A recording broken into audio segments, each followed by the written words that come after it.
Broadcasting from the business capital of the world, this is the Podcast Business News Network. And we are back with our friend, Tima Dajani, here to talk about, well, how she can help you in the world of energy healing and Reiki as a Reiki master, as a mom, as a great person. She's here today to talk about how she can help you and help you better yourself. Perfect. Just in time for the holidays. Welcome back. Yeah, Tima. exactly. Nice to see you, Jill. You too. How's everything? Great. Fine. Thanks. Everything's good. Good. Yeah. Getting closer to Christmas, to the holidays. How are the kids? Are they excited? Oh, super excited. Of course. They may not believe in Santa anymore, do they? Not really, but they still believe in the magic and the presents. So good. Well, please say hello and tell us a little bit about yourself for those that may not know you yet. Yeah, so my name is Tima and I'm a Reiki master teacher. Been doing this for about 25 years, so long time. And I'm here to help people. Love helping people, love hearing people's stories, love hearing about problems, successes, anything that people want to talk about, and to give them healing in any life situation they may find themselves in. So yeah, Reiki is a beautiful thing. It's a universal force energy, an energy of love. So you can't really go wrong if you try Reiki, and the good energy it will give you. Perfect. Like I said, though, just the perfect time for the holidays too. Try something new. Send your loved ones some energy healing. Yeah, why not? So what did you have in store for us today, darling? Well, I wanted to talk a little bit about Reiki and spirituality and religion, how it pertains to these things, about Reiki and trying to convert it into like a mainstream kind of thing, put it into even like legalize it and stuff. And I mean, if we have the time, then we can also talk about how Reiki can help souls who have passed find the light if they aren't able to find it. So lots to talk about if we have the time. Absolutely, we do. You have the platform. Go ahead. By the way, I don't have specific notes on this today. Did you send them and I didn't get them? I should have asked before. I did, but it's no big deal. I can just chat. We can have it. No worries. Okay? No worries. Go ahead, hon. So I'm frequently asked about Reiki. Is Reiki a religion? Is Reiki, something that interferes with my religion? If I'm very religious in a certain way, to whatever religion you happen to belong to, not at all. Reiki is a spiritual path. So it's something that you would do for your spiritual development. And it's amazing in these days because we're actually going through a spiritual drought as human beings, because people are not working on themselves. They're just concerned with the external, right? This is the times that we live in. So Reiki is a beautiful way to really look within and really look into your spiritual side and kind of reconnect with that. And I tell people who may be, very into their religion that it doesn't interfere with your religion in any way, shape, or form, because it has nothing. There are no rituals. There's nothing that you have to worship or anything that you have to do. It's just simply an exchange of beautiful energy. So the practitioner gives the energy, the recipient receives it, and it's just a beautiful thing. And you're helping people at the same time. So I would say it's very much in line with religions that tell you. Be nice to your neighbor, do good things for people, be a good person, and you reap the rewards, right? That's what most religions tell us. So it works. It works for that. So I always have these questions from people who are, maybe a little bit more on the religious side, and they're worried because they don't want to contravene their laws or their, the things that they've been taught. And it doesn't in any way, shape, or form. And I'm sure that if you read more about Reiki and look into it and study more about it, you'll find that it really has nothing to do with religion and that you can safely use it with your own. And it's a spiritual path. So, it's so nice to look inside yourself, like I said. And, as a Reiki practitioner, I would hope that most Reiki practitioners, and especially the master teachers, would have already worked on their own inner demons. I mean, we all have them. We all have issues, that never really goes away. It's always a work in progress. But, we try our best to be, on a good kind of, emotional level so we can deal with other people as well.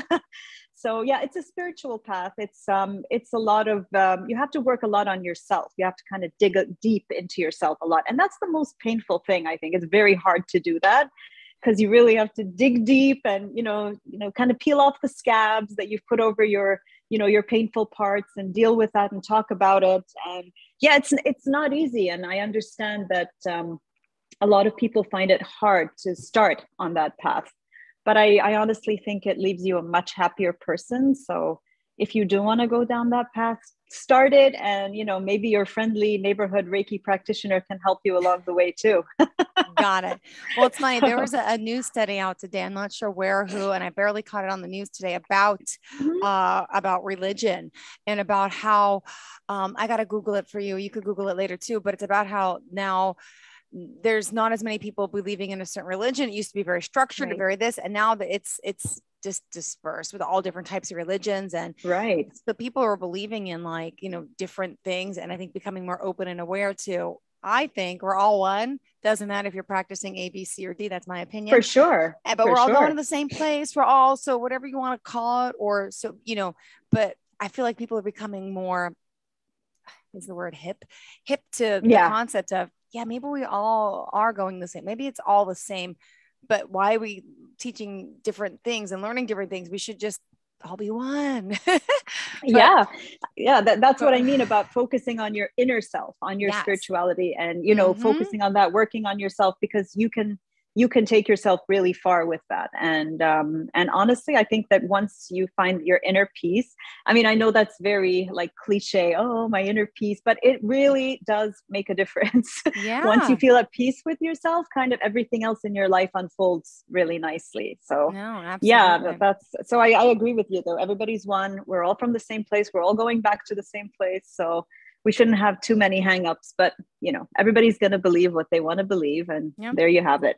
Now you also mentioned here Reiki and mainstream regulation. What is that about? Yeah, well, because Reiki to me is a very personal thing. So I was reading an article, I think it was yesterday, about how they're trying to legalize Reiki in Massachusetts, for example. So you can Google this. Yeah. So, but the thing is, it's kind of hard to do that because every Reiki practitioner is different and each one rolls in a different way. So I don't know. I mean, I think that it's very good to set guidelines for sure, because you have a lot of crazy people out there the same way you would in any other profession, sadly. And I heard a really sad story. Some people called me and they said, we were like defrauded by people pretending to be Reiki masters, and they took like thousands of dollars off us, saying that they would change our lives. Nothing happened. They didn't do anything.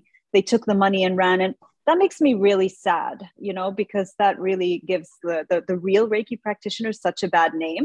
Mm-hmm. So I would like to see that kind of fall under stricter guidelines for sure. But I'm kind of, scared about it being kind of like, like Reiki is only hands-on. It's only you do this. It's only you do that. And if you don't do what the law says you should do as a Reiki practitioner, then you're kind of not doing it right.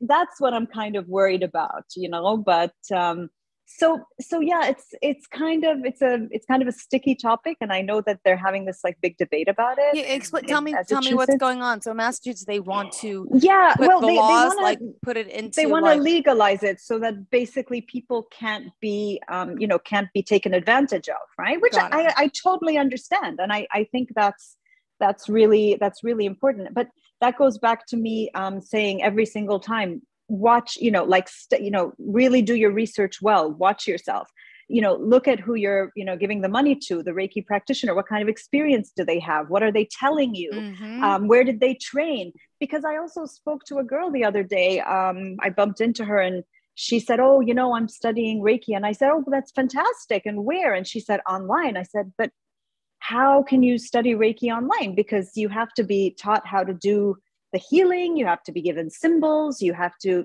there's a whole process, right?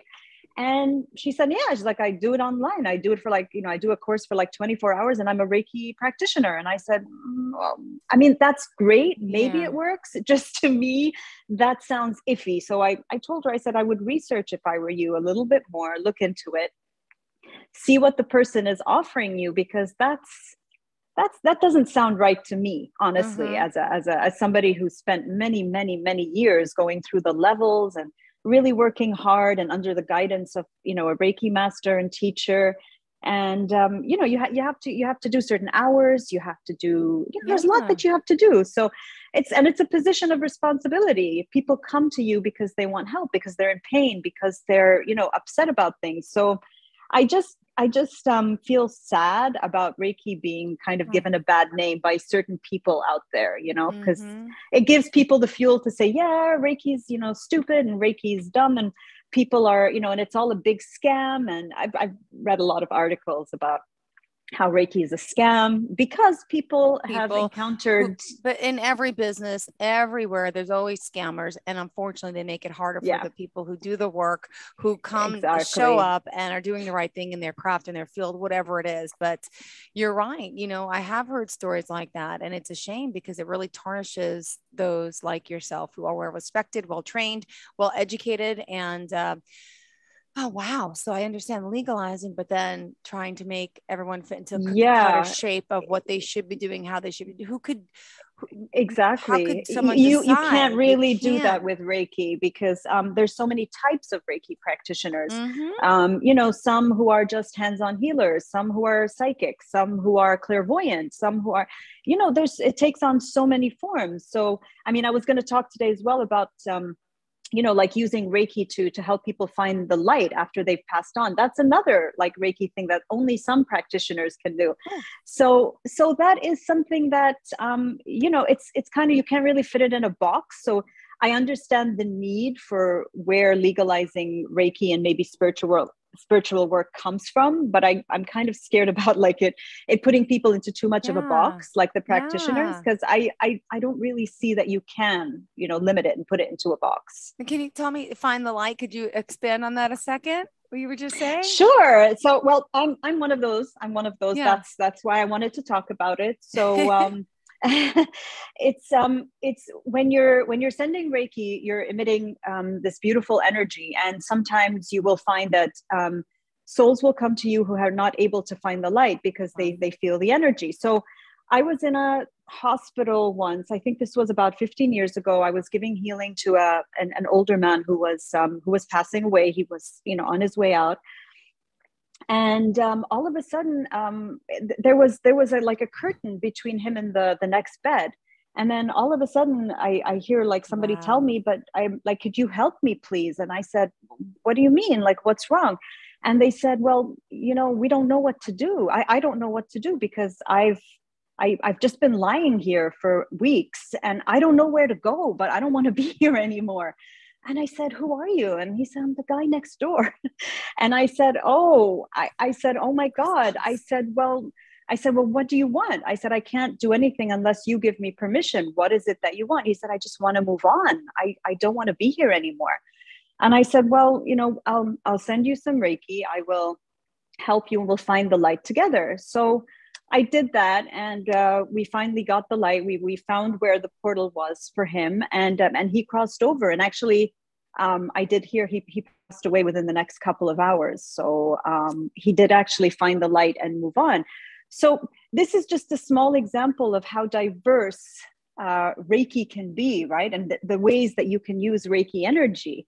So even souls that are lost and need to move But on can, and can you find the explain light. it? So how did you hear him? How did this, you're just Well, it's all, I mean, it's all, like, again, like I said, a lot of people will hear this and they'll be like, oh my God, like this girl, she's away with the fairies. She's crazy. she's But, not, but you I were mean, just sitting there like, like, how does it feel? And you actually hear a yeah, voice, or you just can yes, just, yeah. He spoke to me. He contacted me. He spoke to me the way you speak to me.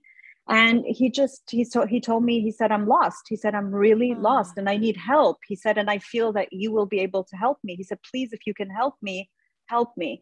And I said, of course I can. I said, I have your permission.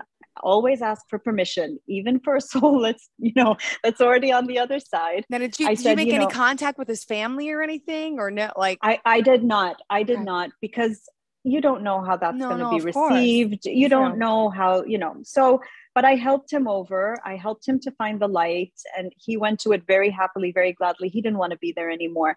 So, yeah, so I've had quite a few instances where this has happened to me, where I've been contacted by souls who are kind of stuck in between and they really want to move on.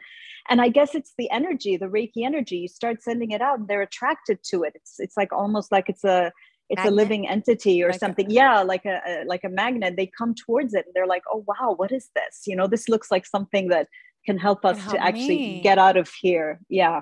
Wow. Have you ever now? Yeah. Have you ever been with someone while they passed? Like, were you ever I brought have. I upon to have. help in that Yes. in the end of life situation? Just curious, what usually happens? Can you explain it from your point of view? I'm a believer, and I lost my mom 4.5 years ago to lung Mm-hmm. cancer. I was with her, holding her hand when she passed. I don't see it. I don't feel. I don't know it. But like, what's happening? Could you explain it through your Well, I perception of? mean, the soul, the soul, the passing of the soul is basically just it's kind of like going from one room into another. It's Yeah. literally that. It's kind of opening a door, walking through, and going in, right? And Yeah. it's a beautiful light. I've seen the light. I'm Yeah. not. I haven't had a near death experience, so I've never experienced it myself, like walking towards the light. But I've seen the light because Mm-hmm. I've guided people towards it. So it's literally that. And I've just seen loved ones gathered waiting for the soul to cross over with Oh, open arms, gotta cry. grandparents. Yeah, It's even beautiful. pets. The pets will be waiting there, like dogs with tails wagging, and everybody is so happy and glad. Oh no, I No, didn't it's a mean to make good you thing. cry. No, it's beautiful. I am It is a beautiful. beautiful thing. I mean, having seen it, I can honestly say it's a beautiful thing. I hope that that's everyone's experience crossing Yeah. over. I can't say because obviously I can't speak for everybody, but from what I've seen, it's a beautiful thing. You're received beautifully with people who love you, Mm-hmm. who are waiting for you, and they take you over to the other side. It's So amazing. death is not the end. Death is not the end. It's definitely not the end. It's only just a different. It's moving into a different reality, you Got know. it. And what happens after that, we don't know. I don't know. Yeah. I mean, I've never seen anything beyond death and beyond the light, right? So who knows? But I'm assuming it's a beautiful thing because getting going there is a beautiful thing. Now, can you also make contact with those that have been deceased? Has that If happened they to you? want to, Okay. some people want to, some people, like no matter what, they just don't want to. They're just like, we're done with humans. We're done with the world and human condition. We just don't want to hear anything about it. Some people do. I recently had a lady who came over. Her mom had passed away and she really, really missed her. And I was able to contact her mom and I was able to speak to her and give her a message from her mom. And that was beautiful. But I think that after that, her mom probably moved on and didn't want to be contacted anymore because I think that she gave the message, she gave her the reassurance that she was waiting for. And after that, I think that probably it would be harder to contact her. It's not like on tap. It's not like, oh, Yeah. I want to contact so and so and they're just going to be available. I really think it also depends on where they are in the spiritual realm and Mm-hmm. whether you can reach them or not. So yeah, so it's I mean, to me, that's a beautiful thing. It's very satisfying to be able to help people to move on because it's tough. It's very, very tough to be kind of stuck in limbo. I think Yeah. some religions could probably call it purgatory or whatever. Purgatory. Yes. You're Correct. kind of stuck in this like nothingness almost. It's like a void, and it happens a lot to people in comas. So I frequently send healing to just anybody. I'm like, if anybody's in a coma and they're out there and they're lost and they don't know how to reach the light, I'm sending you energy. Please, find your way. So yeah, it's so nice when you can help them on their way because they really are lost. They really are lost, and Have it's not nice to be in that position. personally, if you don't mind me asking, have you ever Sure. been lost? What brought you into this? Not everybody knows you. What brought you into this to help so many Oh, people? Were sure. I you mean, ever of in a place course. of despair, of Yeah, of angst, of course. anxiety, of Yes. you needed someone like yourself? Could you explain I, that? I did. I did. In my early 20s, I went through a horrible time in my life. And it was black and depressing. And I thought there was no point in going on and no point in living. I really did. And I finally met my Reiki master, who just, she showed me, the beauty of Reiki, the beauty of life, and things just started to come alive again. And after that, everything changed. And that's why I always say, things can change. Don't, nothing stays the same. Don't feel that because your situation now is really bad, really dire, really horrible, or you're exposed to violence, or anything. Like, don't worry, it does pass. But you have to work on it. You have to be smart. You have to take the steps. Obviously the normal steps that you would have to take if you were in a bad relationship or whatever. And then after that, you can also seek spiritual help. So yeah, I mean, there's always so much you can do to help yourself, and Reiki is a great way to do it.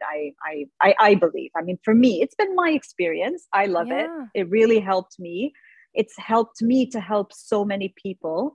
So that's something that I celebrate every day. So, Beautiful. I love yeah. your energy. And I'm not even in your field to read energy or pick up on energy, but you got great energy. Wow. Okay. So, and this clearly works all, the way we're doing it now over Zoom, over a phone call, face to face. Is there any preference? It works the same? It works the same. You can do it hands-on. You can do it from a distance. Reiki is amazing. It's perfect for COVID. Because give me some examples. You don't have to even be in the same space or place or anything as the person, and you can still send the energy and they'll feel it. And it's amazing. So I've been able to help people and work throughout the pandemic without any issues, because all it takes is just this, like a Zoom call. Somebody can call me up and be like, you know what, I'm going through this, that, and the other. Be like, okay, I'll try and help you as much as I can. I'll send you the energy. And it works.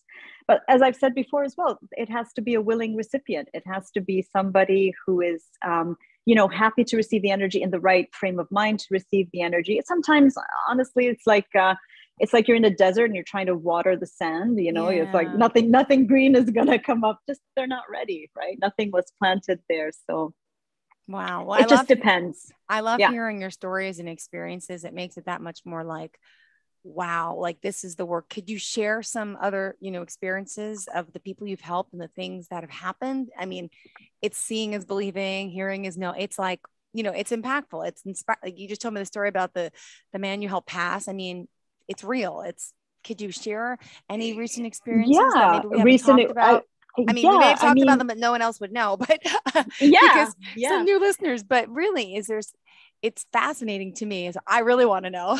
I think I told you a few weeks ago about a lady who came to me, and she was pregnant, and she said that she wasn't doing very well, and this, that, and the other. And I said, well, you have to get to hospital. So she went to hospital, and they told her that if she hadn't come at that time, she would have died, and so would the baby, because she was severely dehydrated. Then she came back to me, and she said, well, I want to know if you have a suggestion for a name for my baby. I think I told you this story. Yeah, you did, and I told her, well, the name that's coming to me is just Pia. That's the only name that occurs to me. Right, Pia. And she was like, I don't know. I'm like, it doesn't matter. Like, you asked me, you do what you want with the information. During her delivery, when she was having her daughter, there were severe complications, and the baby was going to die. And then a nurse walked into the room, and she told her, I'm Pia. And she said, I'm going to help you. And she saved the baby's life. Wow. So I, like, when she asked me for a name for her baby, I didn't know why I said that name. I had no idea. It's not a common name. No. And it's not like I was sitting there and thinking, oh yeah, it's going to be a nurse who's going to, I had no clue. Like, it was nothing like that. It was just, the name came to me. I'm like, that's the name that's coming to me. It has something to do with your daughter when she's born. I don't know what it is. So, that's all I can tell you. Now, when she called you to tell you this, was she like just over the moon? Like how did she react? She couldn't believe it. She couldn't believe it. She said, I just can't believe that just happened. She's like, I can't believe that just happened. It was very shocking because, it was, like I said, I don't know how things work out sometimes, but I always told her, your baby's going to be fine, because I can see her as like a 7-year-old, an 8-year-old with cute pigtails, and she's going to be fine. I know she's going to be fine. And despite everything, she's going to be fine. So She had that comfort, and then the Yeah. Pia came in to help her, and so there you have it. So Reiki could be helpful to those that are expecting, correct? Oh, it is. Yeah, yeah, yeah. Tell It can be me. very helpful for people who are expecting. It can help you through a difficult pregnancy.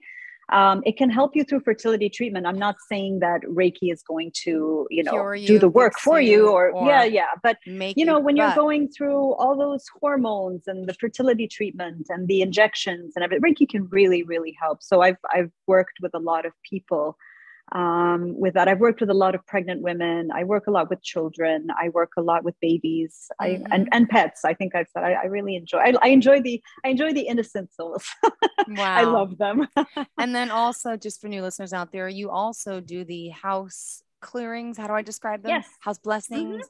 Yes. You go to a place, whether it's a new home, old home, a home that has COVID, and you clear out the energy, right? Because what happens sometimes, and the truth is, houses are on the market and they're not selling, and someone like you comes in and bam. Yeah. And I mean, energy can get stuck. Energy can get stuck in a house, especially if something unpleasant has happened there. So it's very simple to clear out the energy. It's very simple to kind of, clean out the space and make it really nice. So yeah, a lot of people do call me, and they're like, or like, we feel something, or there's like some weird energy, or every time I pass this room I feel something weird. So yeah, you can definitely deal with that. And what type of animals can cleansing. And what about what animals can benefit from Any Reiki? animal.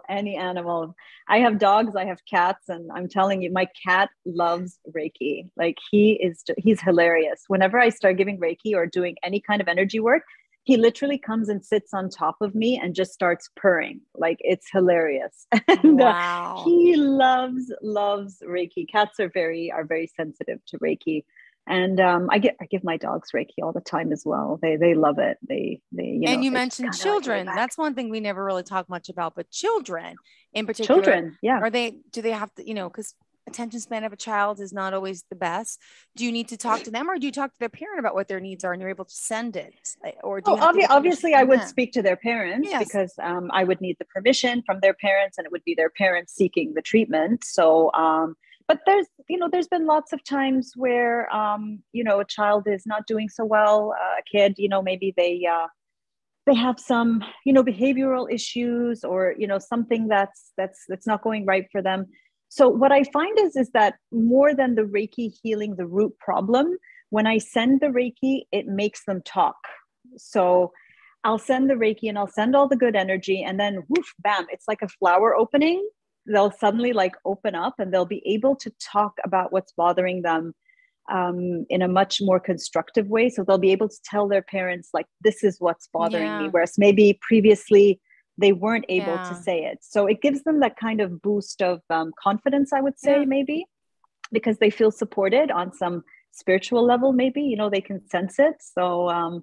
So yeah, I would say more than it kind of like, I'm sending the Reiki because it's going to like cure them or heal them. It's more like it actually helps them to deal with what they're going through. Good.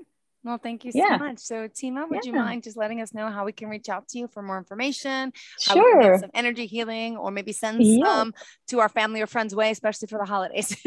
Sure. Yeah. It's timadajani.com. And I can be reached there. I have a half-hour free session for whoever wants to contact me and reach out to me. And it's always a pleasure to speak to anybody about anything, really. So yeah, feel free to reach out. Great. Thank you so much. Will we be in touch again before the holidays? I don't think so. No. Is this our last time? Okay. Yes. Oh my gosh. So great to be with you all this time. Glad I asked you. It was the energy I picked up on. Really, really happy holidays to you and your family. Thank you. Pleasure getting to know you, and best of luck with your craft and what you do. And I will reach out one day when I'm ready, because maybe I need some healing. We all do, right? I'd love to speak to you again. That would be wonderful. Thank you so much. Take care of yourself. You have a great day, and to all of our listeners, the same.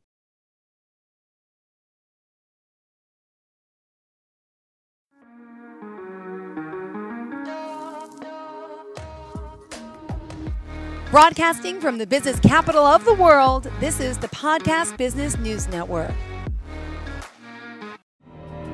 For nearly 2,000 severely injured veterans, everyday life has become filled with barriers.